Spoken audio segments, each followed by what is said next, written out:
Brad Mercer's Bands and Fans. Welcome, everyone, to Monday's edition of Brad Mercer's Bands and Fans, heard exclusively on the Iceman Show.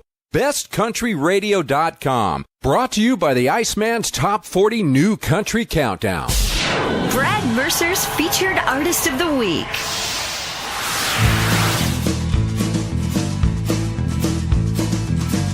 All right, Paul Gurvitz is a multi-platinum songwriter whose musical journey started at the age of 15.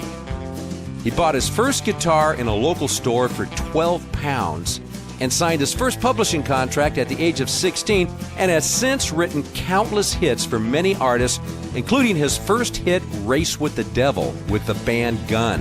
Now, in 1964, he embarked on his touring and performing career as a guitarist with his bands The Londoners, The Knack, Parrish and Gurvitz, which was produced by the infamous Sir George Martin, by the way, and then switched to bass with Gun, Three-Man Army, the Graham Edge Band, and the Baker Gurvitz Army, which featured Cream drummer Ginger Baker. Right now, living in Arizona, Paul is still an active songwriter and has released several solo albums and is now embarking on another journey with his new band, The New Army. Please welcome my featured artist of the week, Paul Gurvitz. Great to talk to you again, Paul. Hello, mate. This is really great. Thank you very much. You know, it's been a while since the last time we met up out at Fantasy Springs Resort Casino for that country showdown, and you got me to drop all that weight. You know, I'm glad you did, because I feel 100%, man. Yeah, you look good.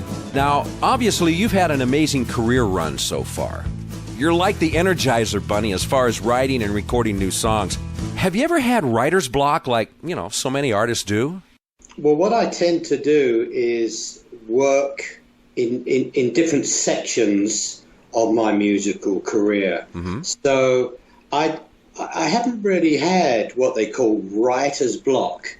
I tend to know when I want to write or when I want to play live or any other thing. So I separate those things so that I'm not trying to do everything all at the same time, which when I sit down to write, I know, okay, I'm going to write. And generally, I write.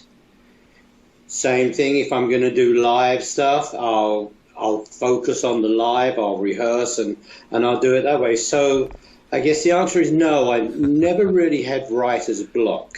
Wow, I sure have.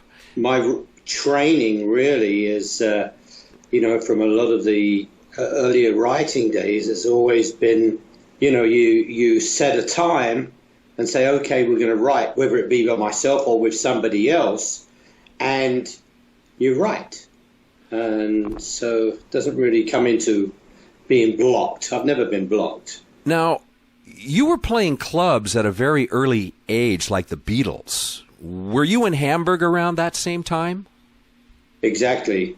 Hamburg, I was in Hamburg 1964, which was just a little after the Beatles, playing mostly in Star Club in Hamburg, and then back and forth from England to Germany, playing different Star Clubs. Gotcha. There was a franchise, Star Club franchise, and we happened to be managed at the time by the owner of the Star Club in Hamburg, and he would book us out to different cities, to the Star Clubs in those cities. Boy, I wish they had that today. You can't get it. You can't find an agent that's worth his weight anymore in this time period.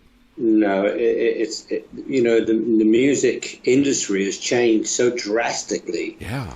Which is a shame, really, for a lot of the newcomers and the younger generation, because they don't have the opportunity that was given to us in the 60s.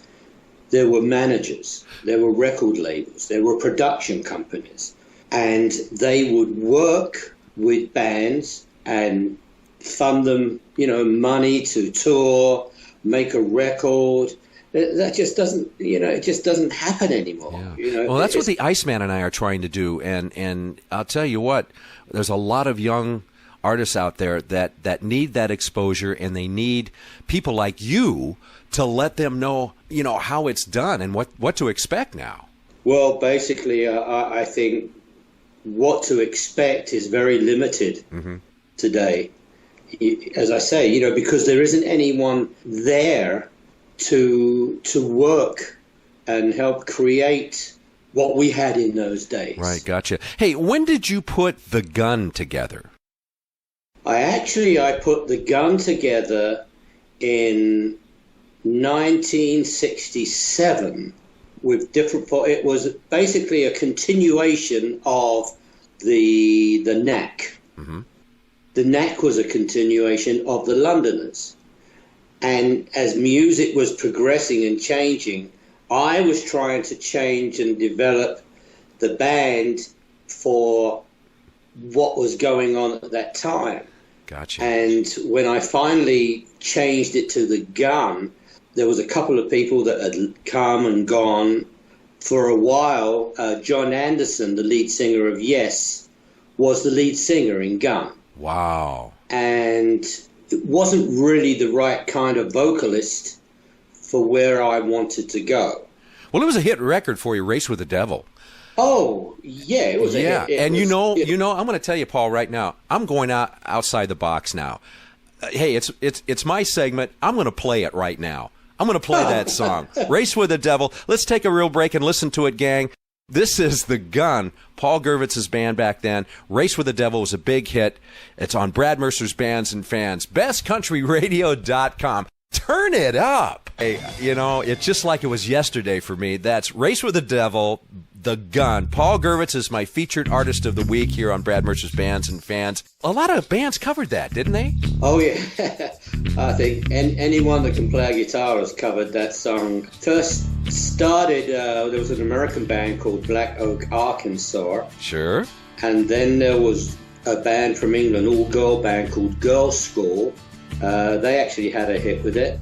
And then Judas Priest recorded it.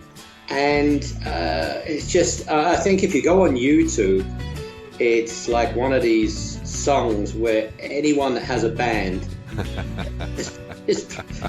but it's so funny because of the guitar riff and the way that things were played in those days. They don't really understand how it was really meant to be played. The guitar riff is always wrong. They always sing the wrong lyrics, make their own lyrics. Yeah, but just keep making the money. Well, yeah, it's always good to get that, but it's just interesting on how they think they're hearing it, how it's supposed to go. Now, George Martin produced you at some point, didn't he? 1971. At the time, I was working with my band, Three Man Army. Okay. And we weren't really making any progress. It was like I was doing two things or three things at once. Now, that was with your brother Adrian, right? Yeah. During that time, I played with a band called Spooky Tooth. Okay, know that well. And then I started after Gun, late 70s, to start a solo album. And during recording some tracks for the album, I met up once again with the singer from the Londoners, Brian Parrish. Okay. And he was attempting to do the same thing. And so we decided that we would form a new band, call it Parrish and Gurvitz. Okay. And we recorded an album with a producer called Lou Reisner, who was an American producer who actually was pretty well known. He did the Tommy, one of the Tommy albums with different artists, but lots of other artists. Anyway, we completed the album, and he passed away very young. But we had a management company that they liked what the album, how it turned out, but they thought that they could, get it to a better place. And somehow or other, they were a Canadian company, and they took it to George Martin. George Martin liked the idea, and of course said, okay, but I'm going to record the album all over again. That's George. So we actually signed to George. It was just after the Beatles broke up. He was looking for something new. And so we signed directly to George and recorded the album all over again. And then we toured America with Parrish and Gurvitz with some great players. The drummer was actually from Spooky Tooth, Mike Kelly. The bass player was Rick Wills from Foreigner. The keyboard player was a guy called Mickey Gallagher from Ian Drury and the Blockheads. Sure, yeah, sure. And that band actually became Peter Frampton's band after we couldn't get any. We did a second album with George, but it just didn't seem to take off like we wanted to. It's all about catching lightning in a bottle, isn't it? Yeah, regardless of George, that alone was just a fantastic thing to absolutely be produced by George. Unfortunately, we weren't as good as George was. And I felt that, if not that he produces much anymore, but if I'd have learned a lot more and been later in my career, I think I would have achieved a much better, record, song-wise and everything. Well, I want to talk more about some of the great artists you've worked with, but first let's hear a new track. First of all, what motivated you to gravitate towards country and country rock? Well, I've always been a country fan. When I started writing pop songs back in the 70s, I started out writing what I thought was, kind of country music. Of course, I don't have a country accent. I don't have that tone, but I liked the idea of that style of music. And I started to write in that direction. And my publisher said, why don't I buy you some electronic equipment and apply your songwriting technique to the electronic style of drum machines, synthesizers, and put all that equipment around your direction of writing. So I said, okay. And I started to do that. And then all of a sudden, it just, I don't know, I just had that feel, that groove. And consequently, I had a lot of hit songs when I finally moved back over to America. I'd been back and forth and started writing these R&B pop songs. And every day was another hit, another gold album, another platinum album. It was crazy. But as I've got older, obviously, I wanted to continue trying to be an artist. And for me to be an artist, I have to be performing something that suits someone of my character. Gotcha. My base was, my music was from rock.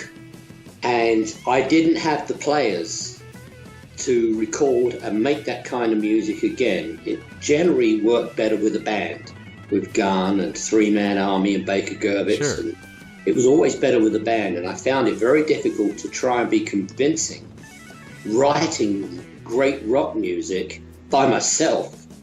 But I found it much easier when I wrote a country style, and it suited me as I was getting older and I wasn't really, playing that. Well, let's listen to some of it now. Let's do that. Tell me about this song, Cowboy Love. Cowboy Love is, it's just one of those things that just came out. I've been working on this so-called country rock type. However, my lyrics, because I don't sing like a country artist, I'm trying to set aside, trying to be too country, but I like what they do. Many years ago, when I was writing the pop R&B, one of my co-writers was a guy called Dennis Morgan, who was, at that time, had 25 number one country hits. He'd written all the Mandrell hits. He was Mr. Country. And I went to Nashville, moved to Nashville, and said to him, Dennis, I think country music is going to change. It's going to become pop music. It's going to have a lot more electronics, and the lyrics are probably going to stay the same, but the style of the music is going to change. I'm going to come to Nashville, and I'm going to show you, and I want to write this music with you. However, when I got there, he said, you know, it's never going to work. You are best when you're writing that R&B groove music that you've had all those hits with in the last years. And I said, Dennis, I want to do it. He didn't want to do it. And I stayed in Nashville for a while. Nobody got it. And I moved back to Los Angeles. Now, it's like everything I wanted to do back then is everything that's being done right now. That's right. It's the new rock. Country's the new rock. I got to hear, everybody has to hear this song, Cowboy Love. It's Paul Gurvitz. All right? Here it is on Brad Mercer's Bands and Fans, special edition, bestcountryradio.com. I've been all over this world, but I've never found a girl like you. Your smile, your kisses make me feel the way I do. But this kind of love is something new. I wanna tell you everything straight from my heart. It's been so long that I don't know where to start. Just remember it wherever apart. What I say to you, yeah, it's true.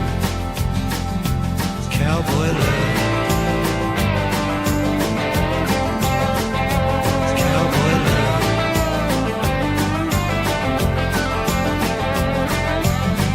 It's cold outside, but we don't care. When we're together, there's a fire in the air. I put my arms around you, watch you fall asleep. So beautiful, beautiful to me. This kind of thing just doesn't happen every day. I thank the Lord that He put you in my way. Can't imagine my life any other way. What I say to you, yeah, it's true. It's cowboy love. Cowboy love.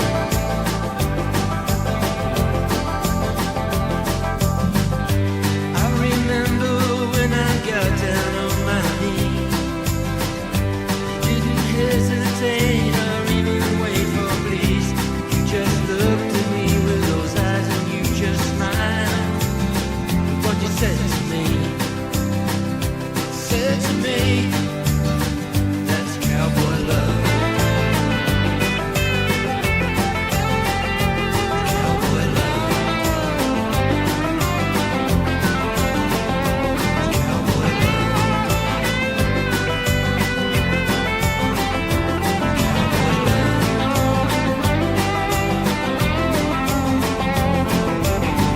I've been all over this world, looking for a girl like you. Your smile, your kisses, and everything you do. But that kind of love is something new.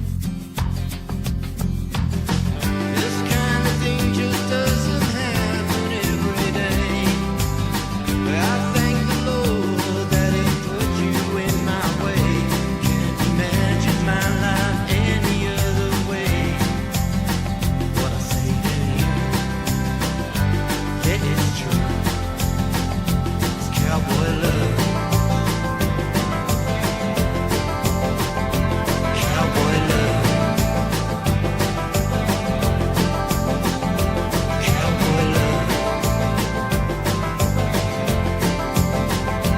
Cowboy love.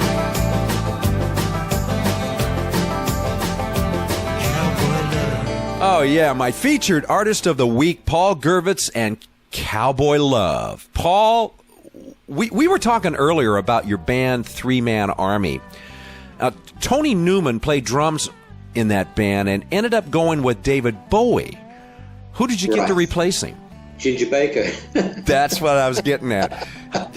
You can't get any better than that. Ginger Baker, come on. It just, when I think about it, because at the time, three-man army, we'd just come back from America. We'd been touring. We'd played, 90,000 seaters, stadiums. Sure. Supporting mostly the Doobie Brothers. And Tony got this offer to join David Bowie. And, we just said, listen, you have to do it. There's absolutely, we don't have anything going right now. We had a manager. Uh-huh. We had a record deal. And we weren't sure what we were going to do next, and just said, Tony, go play with Bowie. No brainer. No brainer. And at that time, we were already working on what was meant to be the three-man army, the fourth album. We had most of the material. And so there we were with the material and no drummer. So our manager just said, when you get a drummer, we'll make the album. One day, when I think about this, because we're talking about Ginger Baker, who we actually never really got on with. Adrian and I, we had some little bust-ups and stuff with Ginger years earlier with Gun, and he had Air Force. But anyway, we were sitting in a club one night where we all used to go. It was called the Speakeasy. You could sit next to anybody, everybody. I played A Day in the Life in the early Gun, and Lennon was there. Sure. And came up to me and said, wow, that was fantastic. Anyway, this particular evening, we were sitting down in the restaurant, and Ginger was sitting on our table. Everyone just sat with everybody. It was just, if there was a seat, you just took it. Mm-hmm. And it's just the funniest thing. It's straight out of Spinal Tap, really. We just looked at him and said, I was with my brother, and said, you want to join a group?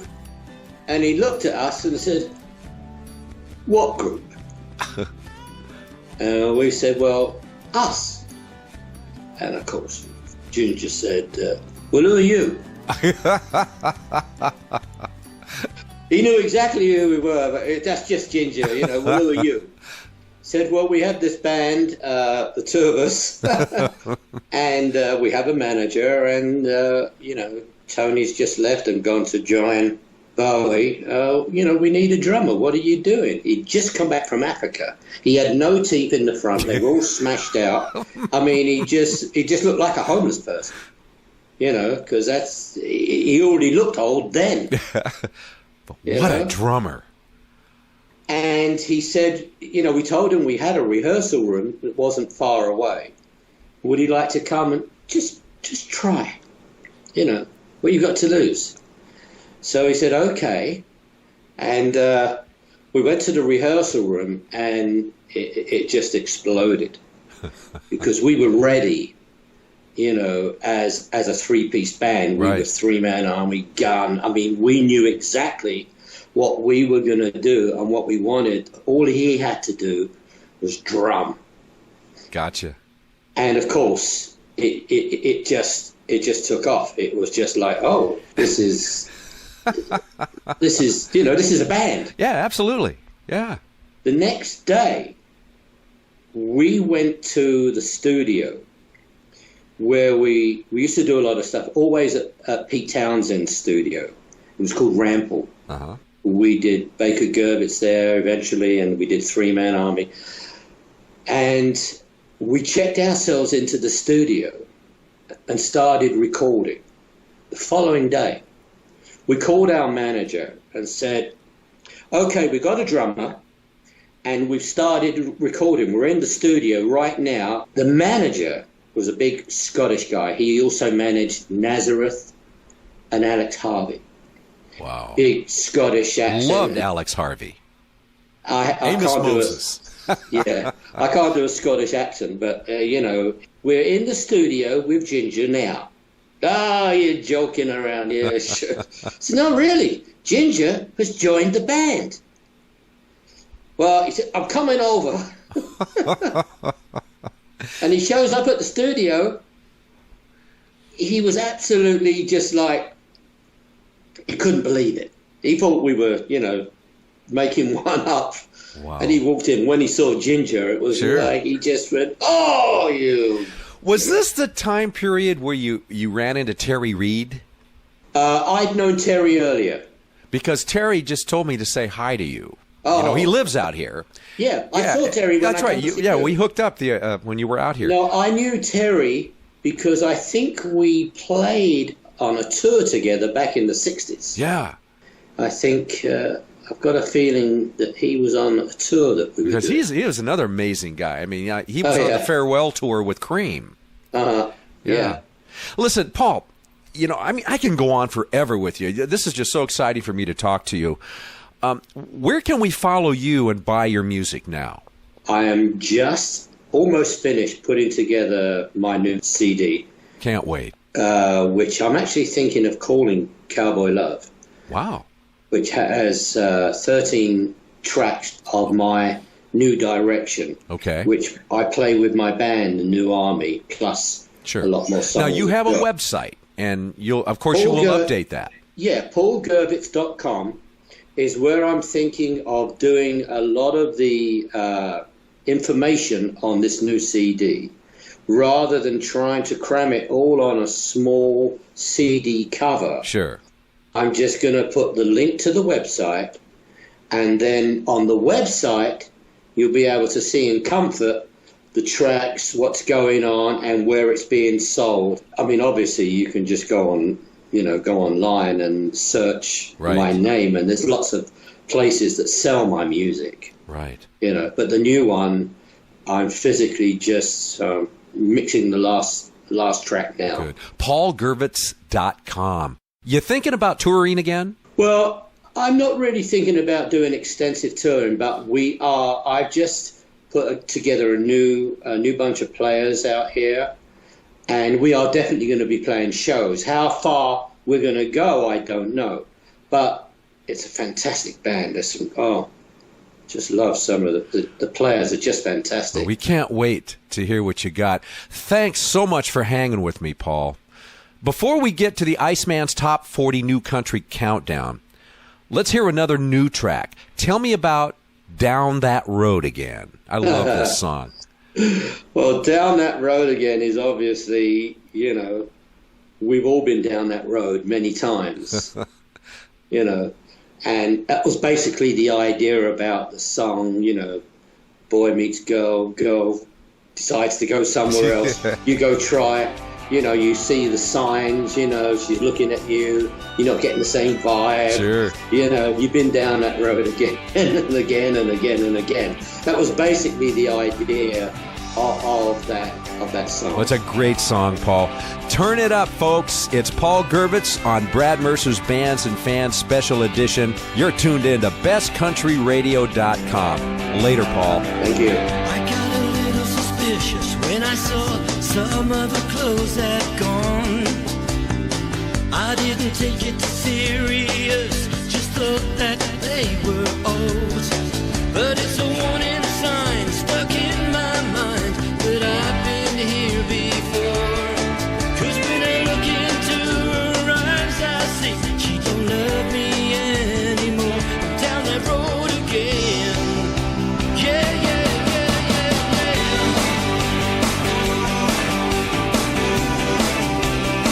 Down that road again.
Mercer. Any resemblance to persons living or dead is purely coincidental.